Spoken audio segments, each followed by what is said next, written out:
L'étoile et le jasmin, une émission créée par André Naoum et présentée par Maya Naoum sur Judaïk FM.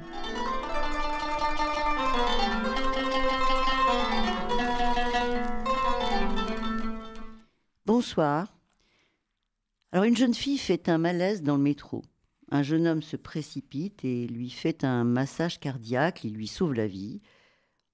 C'est vraiment un coup de foudre entre eux et ce pourrait être là une romance à l'eau de rose. Bon, sauf que non. Tout sépare ces deux jeunes gens, tout.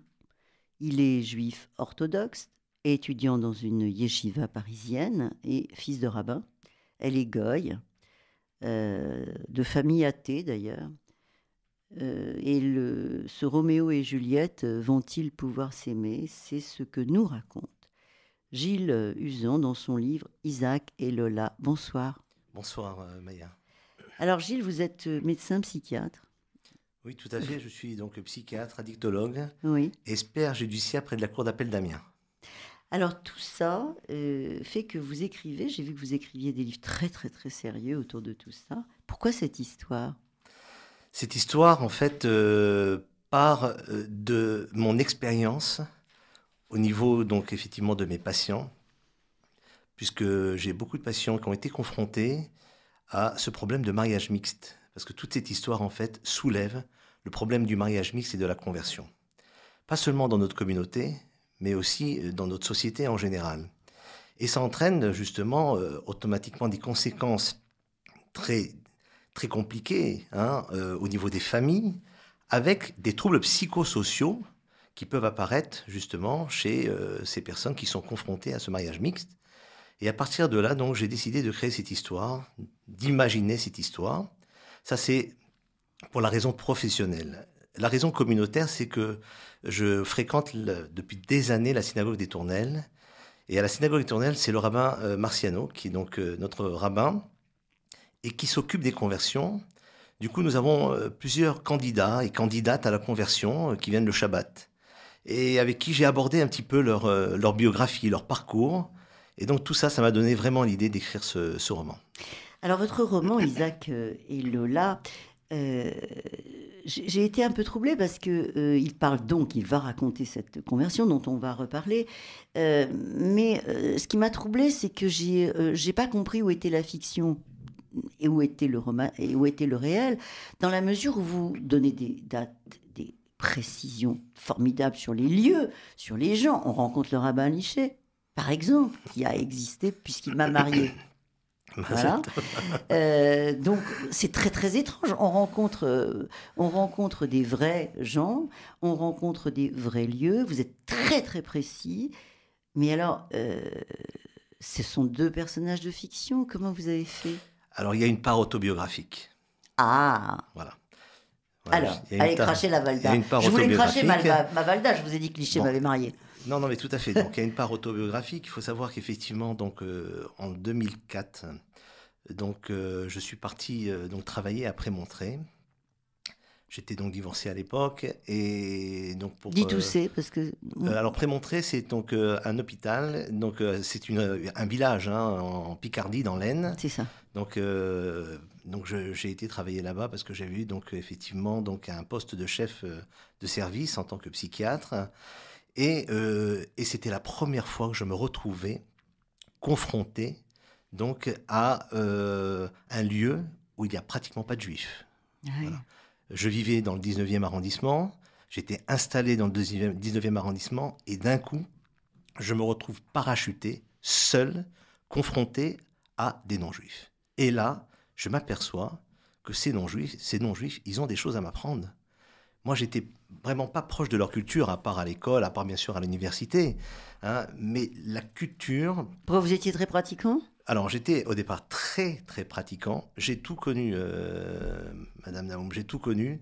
À la fois le traditionnalisme, à la fois le chassidisme avec Rabbi Nachman, à la fois... On va en reparler. L'orthodoxie, le libéral avec Pauline Beb.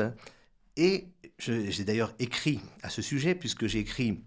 il y a 3 ans, Un regard sur le judaïsme, un essai où je parle justement un petit peu donc de mon expérience communautaire à travers donc je parle de mon expérience communautaire et à travers cette expérience justement j'évoque les différentes tendances du judaïsme et ces tendances que je connais.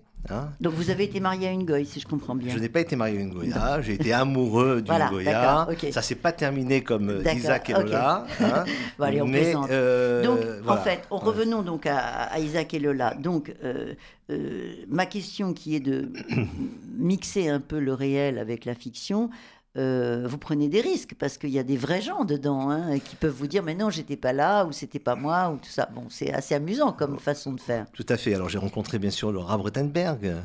Donc et je lui ai dit évidemment parce que le Rav Rothenberg est le Rav de la rue Pavée. Là dans mon livre c'est le Rav Dovber. Mais on comprend qui c'est. Hein, voilà donc et alors. Mais Lichet vous lui avez donné son vrai nom. Oui tout à fait. Mais le Rav alors bien sûr le Rav Rothenberg n'a absolument rien à voir avec cette histoire et ça je tiens absolument à le dire sur les ondes de Radio Judaïque FM. Et, mais sinon, effectivement, lorsqu'on lit cette histoire, lorsqu'on lit l'ouvrage, on a l'impression que c'est une vraie histoire, mais c'est encore de l'imagination. Alors, on revient à Isaac et Lola. Donc, ces deux personnes-là, ce Isaac, étudiant yeshiva, qui est extrêmement studieux, qui se lève le matin, qui fait tout comme il faut, etc., etc., Lola, qui est une jeune fille de 20 ans, elle est très très jeune, elle est artiste, elle est gaie, elle est complètement indépendante dans sa tête, libre dans sa tête. Allez, petit hommage à Johnny en passant. Oui. Comment vont-ils faire? Et là, vous posez parce que bon, déjà que c'est pas facile de rencontrer un juif et de vouloir épouser un juif quand on n'est pas juive. Mais alors là, c'est la totale. Lui, il est en plus très, très, très, très religieux. Et c'est là tout l'objet de votre livre. Alors, ce qui est intéressant dans votre livre, c'est que vous expliquez très bien que Lola, c'est l'extérieur. Or, ces étudiants des yeshivot n'ont pas le droit à l'extérieur, n'ont pas accès à l'extérieur. Non. Ils n'ont pas le droit de prendre le métro, encore moins d'aller danser, encore moins de manger avec des gens. Enfin, l'extérieur est totalement banni. Et Lola, symboliquement, c'est l'extérieur d'Isaac. Alors là, où c'est très bien fait chez vous, c'est que non seulement Lola va être l'extérieur, mais cet extérieur va être servi non pas, et vous me direz si je me trompe, non pas par le fait qu'elle soit goye, et donc c'est un extérieur un peu péché, on va dire. Mais il va utiliser Rabbi Nachman de Braslav. Et ça, c'est la force peut-être de votre récit. Oui, c'est-à-dire en fait... Qui prône l'extérieur. C'était, voilà, Isaac se pose déjà... Lorsque Isaac rencontre Lola, il est déjà dans cette dynamique de l'extérieur, vers l'extérieur. Hein, puisqu'il est doté de cette curiosité intellectuelle. Il a commencé déjà à fréquenter des bibliothèques en cachette de son père, à apprendre le piano, à apprendre la danse. Et puis, c'est dans ce contexte qu'il rencontre Rabbi Nachman, qui justement est un rabbin qui justement prône l'ouverture aussi, avec l'approche de la nature.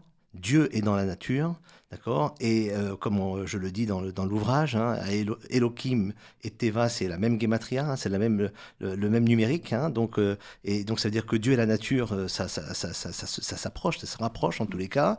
Et effectivement, donc déjà cette première approche de Rabbi Nachman va ouvrir Isaac vers l'extérieur, va automatiquement le faire sortir déjà de l'orthodoxie proprement dite, parce que Rabbi Nachman, c'est aussi un orthodoxe, mais ouvert vers l'extérieur, et c'est déjà une première étape. Il est très contesté, Rabbi Nachman, par ces gens-là, non? Il est très contesté, puisqu'on dit que justement les orthodoxes sont mitnaged, sont opposés à Rabbi Nachman, parce que Rabbi Nachman, c'est quelqu'un qui s'ouvre. Hein, pour la petite anecdote, il jouait aux échecs avec les laïcs. Rabbi Nachman n'avait pas peur de s'approcher des gens qui n'étaient pas comme lui. Et c'est ça qui est important, et c'est ça que je veux expliquer dans ce roman. C'est que les gens qui sont différents de nous, ils sont justement nous-mêmes. Ils alimentent notre culture. Et on a besoin d'eux. Il nous a enseigné une chose très très importante du temps de notre jeunesse très très très libérale, mais je suis restée très très libérale. Il écrivait ne demande pas ton chemin à qui le connaît déjà, sinon jamais tu ne erreras. C'est quand même très très fort. C'est impossible d'appliquer ça quand on est Isaac, orthodoxe, plus. Oui. Et Isaac le fait ça quand même, en allant vers Lola. Voilà, et donc c'est une brèche dans cette orthodoxie. Alors, je voudrais quand même préciser que je ne suis pas contre les orthodoxes, parce que les orthodoxes ma question d'après. amènent quelque chose de très important. Ils amènent la Torah, ils amènent l'étude de la Torah. Celui qui veut trouver du limoud, comme on dit, il va à la rue pavée, il va trouver tout type de limoud qu'il veut, avec selon son niveau, et donc c'est merveilleux. Et d'ailleurs, toute tendance du judaïsme sert à quelque chose. On est un peuple. Et ce peuple-là, avec ses différences, eh ben, c'est ça le peuple. Pour moi, je suis peut-être utopique. J'arrive d'Israël, je peux vous dire, parfois ils sont vraiment très agaçants. Mais bon, fermons la parenthèse. Pour moi, moi, je reste dans l'utopie. Voilà. Je reste dans l'utopie. C'est peut-être un petit peu mon côté psychiatre. C'était ma question. Je vous trouve très, très indulgent avec cette façon extrêmement fermée. Non pas, alors bon, ils font ce qu'ils veulent. Hein, j'ai pas à donner mon avis, mais... cette soumission de Lola, de la soumission des femmes, et en l'occurrence, là, ça va être Lola. Ne parlons même pas de la femme du rabbin. Bon, ça, c'est son problème. Elle a choisi d'être femme de rabbin. Mais cette soumission, comme ça, de Lola, qui va tout accepter, ça m'a... Je me suis dit que Gilles Uzan était extrêmement complaisant avec tout ça. Étant plutôt lectrice de Delphine Orviller, et plutôt aujourd'hui... On n'a pas le choix, je veux dire. Oui. On écoute ce que les jeunes nous disent. Hein. Je vous ai trouvé un peu complaisant. Non, en fait, ce qui se passe, c'est que Lola, donc effectivement, se sépare d'Isaac, totalement. Et puis, Isaac est pour elle un catalyseur. Et elle se rapproche du judaïsme. Mais même à la fin donc, de l'ouvrage, elle se rapproche du judaïsme avec l'idée d'Isaac, c'est-à-dire l'ouverture. Et elle sera bien sûr orthodoxe, elle fera un Shabbat, elle mangera kasher, elle va certainement se couvrir la tête, parce qu'il ne faut pas oublier qu'Isaac va succéder à son père. Et que déjà, pour Isaac, c'est énorme ce qu'il fait d'épouser une convertie. Parce que chez les orthodoxes, le hirous, comme on dit, l'ascendant est très important. C'est-à-dire, on n'épouse pas des gens comme ça avec un ascendant goy. C'est pas possible, quoi. Donc, déjà, Isaac a fait quelque chose d'énorme. On voit une tolérance énorme dans ce livre, en fait. Et Lola va être à l'image d'Isaac. Et c'est un petit peu ce mariage entre Isaac et Lola, c'est un peu comparable au premier mariage juif entre Yitzhak et Rivka. Parce que Rivka sort aussi d'un monde laïque. Yitzhak sort d'Abraham.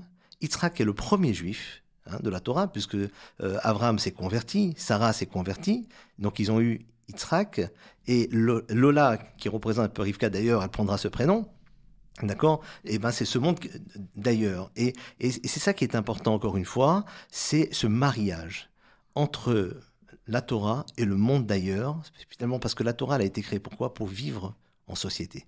Et moi, mon idée, c'est Torah im derech eretz, c'est-à-dire la Torah avec la société. Je ne peux pas m'imaginer une Torah seule, assise dans une yeshiva, société seule, sans Torah, mais d'un autre côté, comme on dit toujours, la Torah, ça s'appelle Samchaim. C'est quoi Samchaim ? Ça veut dire c'est un médicament. Et en tant que médecin, un médicament, je ne le donne pas la même posologie à chacun en fonction de son poids, de sa nature. D'accord ? C'est la même chose au niveau de la Torah. On doit prendre de la Torah chacun selon sa nature. Certains vont être proches de la tzedaka. Il y en a qui vont être proches de l'étude. Il y en a qui vont être proches de la prière. Vous voyez, chacun prend ce qu'il veut de la Torah, mais l'essentiel, c'est qu'après, nous sommes un peuple, et le peuple entier va faire ses 613 commandements. Mais surtout, ne pas se forcer à être ce qu'on ne peut pas être. C'est-à-dire, tout simplement, il y a des gens parfois qui essayent d'être plus religieux qu'ils ne le peuvent. Et ça peut entraîner des problèmes. Non, mais dans le cas d'Isaac et Lola, votre roman auquel je reviens, on va rappeler un petit peu ce qui se passe. Ils vont se rencontrer, ils vont se perdre parce que Isaac dit non, je ne peux pas te fréquenter. Elle va faire quelque chose d'extraordinaire au sens extraordinaire, puisqu'elle l'a dans la peau, ça y est, c'est love at the first sight, ils sont tombés amoureux. Elle va aller voir le rabbin, le copain du père, et elle va commencer sa conversion, parce qu'elle va comprendre que sans conversion, elle n'aura jamais Isaac. Alors, après, il y Alors, a une espèce pas tout à fait. d'ambiguïté. Voilà, Alors, il y a pas une tout à espèce fait. d'ambiguïté où elle va dire, mais non, c'est pas pour lui que je me convertis. Alors ça, c'est très important. Non, mais c'est vrai. Oui, mais dans Ce le n'est roman, pas est-ce qu'on pour- y croit, ça? Et alors justement, en tout cas, le Rav Shmuel qui l'a converti, il croit. Il croit à sa sincérité, et c'est d'ailleurs sur cette qualité qu'il accepte sa conversion. Oui, oui, je sais. Et donc mais, ça veut dire quoi? Ça veut dire aussi que, alors la conversion, mais aussi ce qui est important, ça je voudrais mettre en valeur, que les qualités humaines, c'est parfois plus important que les rites. Et souvent, on se trompe. Avec les rites, bon, c'est important les rites, bien sûr, c'est important de mettre les tefilines, de faire Shabbat, etc. on oublie d'être humain. Mais quand on même, oublie d'être parfois. humain, voilà. Et ça, c'est très important pour moi. Si on n'est pas humain, alors ça sert à rien de faire Shabbat, ça sert à rien de mettre des tefilines. ça Donc, sert à dans rien ce de tout ça. cas-là, qu'est-ce Voilà. qui se passe? Donc dans ce cas-là, effectivement, c'est pour ça que Rav Shmuel a accepté cette candidature de Lola, bien qu'effectivement il y avait ce passé avec Isaac, parce qu'elle a été sincère. Elle a dit oui, je l'aime. Oui, je l'aime. Mais Mais- je me convertis pas pour lui. Mais qu'est-ce qui a fait en Lola le déclic? Parce que c'est ça que j'ai pas compris dans votre roman. Qu'est-ce qui fait en Lola, puisqu'elle dit je me convertis pas parce que je l'aime, voilà. Mais qu'est-ce qui fait ça donne franchement pas envie, hein, les tzitzit, les réveils à Non. 6 heures du mat, toute cette histoire ne donne pas envie. C'est ça que je comprends pas. En fait, la fréquentation avec Isaac a fait prendre conscience à Lola qu'il manquait quelque chose chez elle. Elle avait tout, comme vous dites, la danse, Elle le était chant, belle, oui, bien sûr. belle, tout ce qui est matériel. Mais elle a compris ce côté spirituel que lui a apporté Isaac, elle en a été sensible. Mais elle aurait pu le trouver partout. Elle aurait pu le trouver. Elle l'a trouvé voilà. par l'intermédiaire d'Isaac. On est d'accord. Voilà. D'accord. Alors, Voilà. elle cherchait un truc, elle l'a trouvé. Elle l'a parce trouvé qu'il- par l'intermédiaire d'Isaac. D'accord. Voilà. Parce que c'est vrai que il y a une scène qui est très jolie d'ailleurs, c'est que au début quand ils se revoient, elle fait un truc incroyable, elle l'emmène danser, elle adore danser et elle l'emmène danser. Alors c'est une scène vachement drôle où Isaac quand même danse du rock ou je ne sais pas ce qu'il danse. Take on me. Et c'est vachement drôle, ça. Et il n'en revient pas lui-même de danser, etc. Ça, c'est une scène qui est assez improbable, selon moi, mais très drôle. Si vous connaissez beaucoup d'étudiants yeshivat qui font Alors, ça. justement, c'est très voilà. particulier. Voilà, donc là, et là, il est pris par un nouveau mouvement. Et ça, c'est très important. Un mouvement qu'il ne connaît pas. Il a toujours dansé des danses chassidiques. Là, il va danser Take on me. Donc c'est génial, cette scène. fort. D'ailleurs, je vois ça vraiment. J'ai été d'ailleurs approché par des producteurs qui ont lu le livre et qui ont, par rapport à toutes ces scènes-là, qui voient vraiment effectivement un film, ils aimeraient Mazel tov. faire un film de ce roman, parce qu'en fait, voilà, ce sont des scènes qui sont très particulières, comme aussi cette fameuse scène où Isaac joue du piano et il va jouer Yerushalayim Shel Zahav. Vous voyez, un orthodoxe jouer Yerushalayim Shel Zahav, une chanson sioniste. Oui, alors, Donc là, c'est un permettez-moi... clin d'œil par rapport à ça aussi. Non, mais ça, Hein? c'est très, très joli. Alors, permettez-moi de dire que la femme, la mère de Lola, qui s'appelle Sophie, je C'est crois, ça, Sophie. et Ouais. qui est à ce moment-là en train de regarder Isaac au piano. Dans l'époque actuelle, en France, à Paris, je suis un peu étonnée du fait qu'elle soit tout à fait en empathie. Elle entend Yerushalayim Shel Zahav, et puis elle est vachement contente. C'est probable, cette scène-là, Ah en oui, ce parce moment que bon, alors comme En ce moment oui, mais pourquoi pas, bien sûr. Non, vous savez qu'il y a beaucoup de non-juifs qui apprécient énormément le judaïsme. D'ailleurs, je suis étonné du succès du livre auprès des non-juifs. Non, je ne parlais Hein pas de ça. Je disais dans un certain milieu un peu bobo. La mère de Sophie, Oui, c'est un alors peu c'est vrai, ça, c'est non bourgeois, voilà, etc. c'est Mais bobo, bon, bobo. mais voilà. Mais ce que je veux dire, c'est qu'effectivement, elle est en plein Richard Lenoir. Elle a une patientèle aussi de juifs. Elle a fait ses études à la Pitié-Salpêtrière avec des étudiants juifs. Elle connaît le judaïsme. Donc voilà, bon, quand elle a Oui, entendu, voilà, c'est possible, quoi. Admettons. Mais alors, donc pour moi, pour terminer avec cette ouverture vers l'extérieur, il y a une scène aussi très marrante, c'est qu'il entend la chanson de Zazie qui s'appelle Lola Majeur. Et on imagine Yitzhak avec ses écouteurs peut-être dans les oreilles les paillettes qui dégoulinent. Alors, non, ça, c'est assez le marrant. peyote était derrière les oreilles. Ah, derrière les oreilles. Vous l'avez Oui. fait très discret. Hein. Oui, il est très discret. Voilà, parce que déjà, Oui. il veut changer de look. Si vous Oui. voulez, hein. Et évidemment, il entend Zazie chanter le La majeur. Alors là, ça en rajoute à son amour et à la modernité du personnage. Alors, moi, j'ai une question à vous poser. Il semble que votre roman, Isaac et Lola, soit un manifeste, ou plutôt pas un manifeste, mais plutôt un mode d'emploi sur la conversion. Je l'ai lu un peu comme ça au 2e degré, c'est-à-dire c'est vraiment, si j'ai envie, si une copine de mes filles veut se convertir, je vais lui donner ça, en lui disant, bon, c'est un peu hard, il y a plus light dans la conversion, mais 7 ans et demi quand même, hein. Elle met 7 ans et demi Lola, et ils vont se marier au bout de 7 ans et demi. Hein, c'est donc un manuel de conversion ? Ce n'est pas un manuel de conversion, effectivement. C'est très précis, ce que vous dites. Oui, non, j'ai voulu effectivement soulever le problème de la conversion, parce que pour expliquer que la conversion, ça ne doit pas se faire comme ça. C'est quand même tout un chemin. Un chemin, hein, c'est un chemin, on s'investit, donc c'est pas n'importe quoi. C'est pas un billet aller-retour, la conversion. C'est aller, mais il n'y a pas de retour. Mais sur le manuel dont je vous parle. Voilà. Et effectivement, la conversion, c'est quelque chose, normalement, où il faut prendre son temps, il faut travailler, il peut avoir des hauts et des bas. Alors Lola n'a pas eu de hauts et des bas. A priori, une fois qu'elle a pris cette décision, eh ben, elle est allée jusqu'au bout. Voilà. Mais il y en a effectivement qui ont parfois des difficultés, c'est pas évident. Et j'ai voulu effectivement soulever ce problème-là. Parce que on a toutes les étapes de sa conversion. Oui. C'est ça qui est quand même très, très intéressant, je trouve. On a toutes les étapes. Comme on a toutes les étapes du mariage aussi. Oui, qui sont bien détaillées. On a tout. Comme on a aussi... Alors tout ça, c'est parce que c'est mon expérience communautaire. Hein. C'est aussi parce que voilà, j'ai approché des candidats à la conversion. J'ai assisté à beaucoup de mariages.